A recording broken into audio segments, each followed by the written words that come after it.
Chairman PTI Imran Khan का कहना है कि मेरी हुकूमत खत्म करके जनरल बाजवा ने जुल्म किया, कबल अज वक्त इलेक्शन होते नजर नहीं आ रहे। लाहौर में सीनियर सहाफ़ियों से बात करते हुए इमरान खान ने कहा कि टेक्नोक्रेट हुकूमत लाने का शोशा छोड़ा जा रहा है।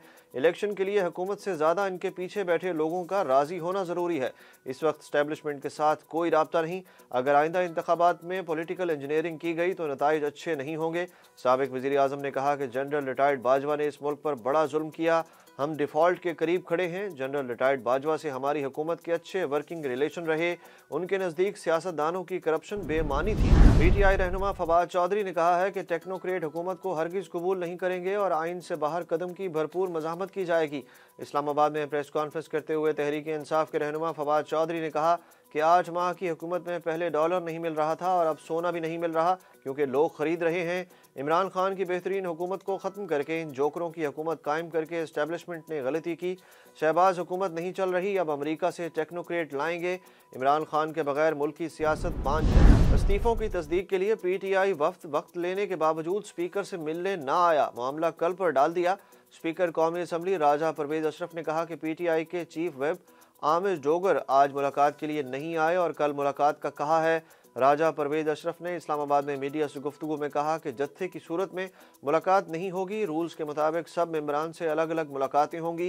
पीटीआई के अरकान असम्बली के इस्तीफ़े अपने हाथ से लिखे हुए नहीं हैं, जबकि कवायद के मुताबिक हर रुकन को अपने हाथ से अपना इस्तीफ़ा लिखना लाजिम है। उजलत में पीटीआई के इस्तीफ़े मंजूर नहीं करूँगा। स्पीकर कौमी असम्बली ने यह भी कहा कि जिन अरकान ने मुझसे इस्तीफ़े मंजूर ना करने की इस्तदा की, उनका नाम और तादाद नहीं बता सकता।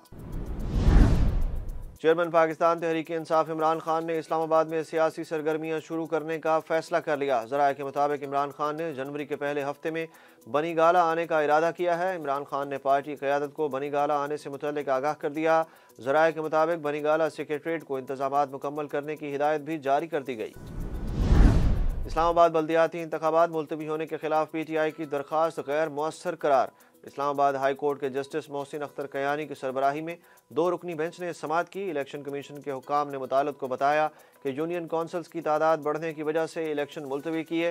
इस्लामाबाद हाई कोर्ट ने दरख्वास्त पर समाअत के दौरान रिमार्क्स दिए कि यह बात कानून साजों को समझ नहीं आ रही कि पार्लियामेंट से मामलात हैंडल नहीं होते तो वहाँ ना बैठें। इस्लामाबाद हाई कोर्ट ने बल्दियाती इलेक्शन से मुतल्लिक वफाकी हुकूमत के रवैये पर भी शदीद बरहमी का इजहार किया।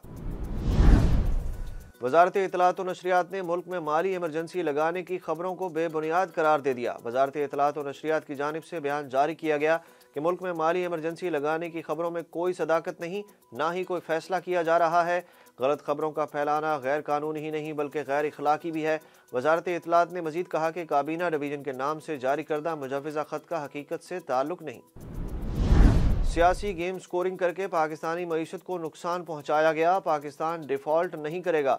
वज़ीर ख़जाना ने एक बार फिर वाज़ेह कर दिया। पाकिस्तान स्टॉक एक्सचेंज में तकरीब से खिताब करते हुए इसहाक डार का कहना था कि पीटीआई हुकूमत ने SEC पर तवज्जो नहीं दी, मईशत पर जो तजर्बे हुए उसका जवाब दे मैं नहीं हूँ। साबित कर सकता हूँ कि पाकिस्तान डिफ़ॉल्ट नहीं करेगा और हम मदद के लिए पेरिस क्लब नहीं जाएंगे। इसहाक डार ने कहा कि मईशत को ठीक करने की जिम्मेदारी ली है, किसी को इंतकाम का निशाना नहीं बनाना। इस्लामाबाद हाई कोर्ट ने नैब तरमीमी ऑर्डिनेंस के तहत नैब को वापस किए गए रेफरेंसेस की तफसीलात तलब कर ली। नैब के मुख्तलिफ रेफरेंस के मुस्तकबिल के हवाले से नैब की दरख्वास्त पर समाअत हुई। इस्लामाबाद हाई कोर्ट के जस्टिस मोहसिन अख्तर कयानी और जस्टिस अरबाब मोहम्मद ताहिर ने नोटिस जारी किए। केसेस की तफसीलात जानने के लिए नैब के तफ्तीशी अफसरान को नोटिस जारी करके जवाब तलब कर लिया गया। केस की समाअत 14 जनवरी तक मुलतवी कर दी गई। फैसल वाडा सेनेट की रुकनीत से मुस्ताफ़ी हो गए। चेयरमैन सेनेट सादिक सिंजरानी ने फैसल वाडा का इस्तीफ़ा मंजूर कर लिया। सेनेट सेक्रेटरीट ने फैसल वाडा की नशिस्त खाली करार देने का नोटिफिकेशन भी जारी कर दिया। फैसल वाडा ने अपने ट्वीट में कहा कि यह सीट इमरान खान की अमानत थी, इखलाकी तौर पर और सुप्रीम कोर्ट के अहकामात की रोशनी में मैंने अपना फ़र्ज़ अदा कर दिया। अमाराती हुकूमत ने सरकारी मुलाजमीन के लिए दुनिया में अपनी नौयत की पहली स्कीम जारी कर दी। मुत्तहदा अरब अमारात ने सरकारी मुलाजमीन को ज़ाती कारोबार करने के लिए 1 साल की तनख्वाह के साथ छुट्टी देने का ऐलान कर दिया। अमारात की खबर एजेंसी के मुताबिक हुकूमत ने वफाकी इदारों के सरकारी मुलाजमीन को ज़ाती कारोबार शुरू करने के लिए तनख्वाह के साथ 1 साल की छुट्टी देने का फैसला किया है। फैसले का इतलाक जनवरी 2023 से होगा। छुट्टी हासिल करने वाले मुलाजिम को अपनी सालाना छुट्टी और बगैर तनख्वाह छुट्टी को भी इसमें शामिल करवाने का इख्तियार हासिल होगा। दुनिया में अपनी नौयत की पहली स्कीम के तहत सरकारी मुलाजिम कारोबार के लिए कोशिश कर सकेंगे। और कराची टेस्ट के तीसरे रोज न्यूजीलैंड की पाकिस्तान के खिलाफ पहली इनिंग्स में पोजीशन मुस्तहकम हो गई। न्यूजीलैंड ने खेल के तीसरे रोज अपनी पहली नामुकम्मल इनिंग्स का आगाज 165 रन से किया, जबकि पाकिस्तान क्रिकेट बोर्ड ने पाकिस्तान और न्यूजीलैंड के दरमियान जारी 2 मैचों की सीरीज के दूसरे टेस्ट से मुतालिक बड़ा फैसला करते हुए मैच के दौरान एंट्री फ्री करने का फैसला कर लिया।